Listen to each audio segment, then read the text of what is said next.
Good morning everybody and welcome back to Krista's Kitchen. So this morning we're going to make some German pancakes, also known as Dutch baby pancakes. They're super simple. We're just going to blend everything together. We already have a pan preheating in the oven, and then they'll just go in the oven while we kind of get everybody going for their morning.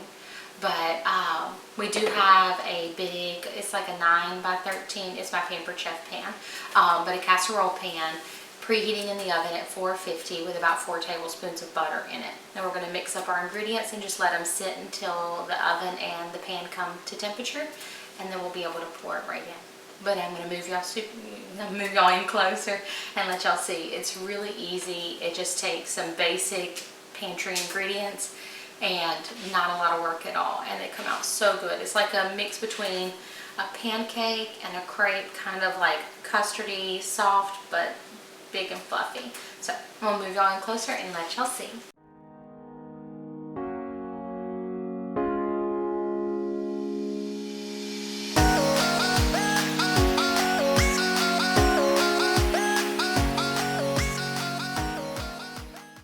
Alright y'all, so very simple recipe if you want to call it, and you see I'm using my little NutriBullet to blend this up. You can use a regular blender, or you can even do it by hand. You just want to make sure that your mix is completely smooth. So first thing we're going to start with, and I like to start with my dry ingredients in this first, so that way whenever I flip it over, the wet ingredients are right there and it blends together better. But I want a pound, not a pound, Lord, it's early already, a cup of regular flour, or all-purpose flour, down in the bottom. Oh goodness, y'all, bear with me, it is early. And then a couple tablespoons, about 2 tablespoons ish of granulated sugar, white sugar.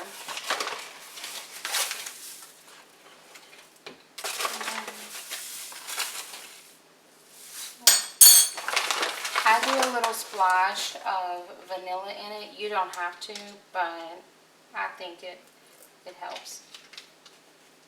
So a little, maybe a teaspoon, half a teaspoon. Then you need a cup of milk.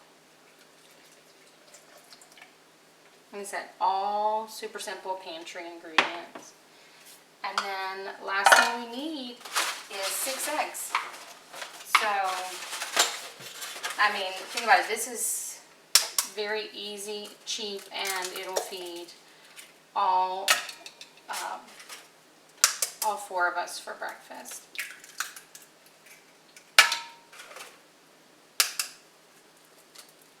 Now, room temperature eggs are gonna blend up and cook the best, so if you can, let them sit out for a little bit, or even mix this up and let it sit out while your pan is preheating.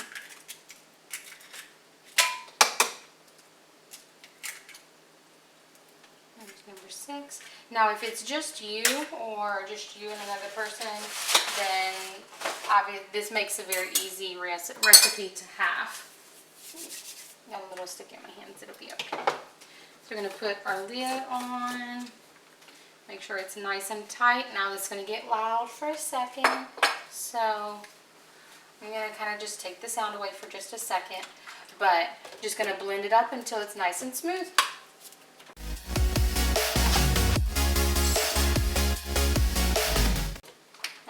We'll let that set until the pan comes out of the oven.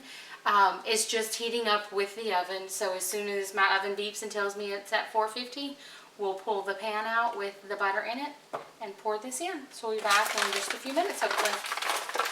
Alright, so our oven's up to temperature. I'm going to pull our pan out. And we just have about 4 tablespoons of butter that I let melt in the pan while it was heating up. I'm going to pour this straight in. And you can see the edges already start kind of crisping up. You'll get to see the beauty of that when we pull it all out. So, in the oven we go for about 15 minutes. We'll see y'all back then. Nice and fluffy. So you'll see we've still got some butter at the top. Here, let me turn it around so y'all can see a little bit better. So we've still got the butter. You see all of our fluffy parts. Now this will deflate some, but while it's nice and puffy like this, and I want the powdered sugar to stick to the butter and everything, I'm going to heavily powder sugar. And every time it's going to look a little bit different, but you always want it to curl up around the edges, be nice and fluffy. This helps give you, oh, am I running out of powdered sugar in here? It helps give that fluffy texture. Now, I like just the powdered sugar on mine, but the kids like syrup on theirs too. So, I'm going to do that as well. And y'all see it's already starting to deflate a little. And that's alright. It's going to deflate quite a bit. That's why I wanted to start it right when it comes out so y'all can see. Because even within just a minute, it's gone down a lot. But there's our German pancakes or Dutch baby pancakes, whatever you want to call it. I'll add a little picture for y'all to see. And then we're going to get it all sliced up. We'll put some syrup over the top for the kiddos and yummy it on up. Now, this will cut into like 4 sections and end up just kind of splitting it that way. But you can really make this as small or as big as you want. So, not hard, simple ingredients, and very yummy. Hopefully y'all enjoy. You give it a try. Let me know if you tried any other way. I know that a lot of people like it with lemon also. And that's yummy, but it's not like we don't see it as a breakfast thing for that. But we'll have this alongside some fruit and we'll gobble it up. Thank y'all for joining us and we'll see y'all next time. Bye.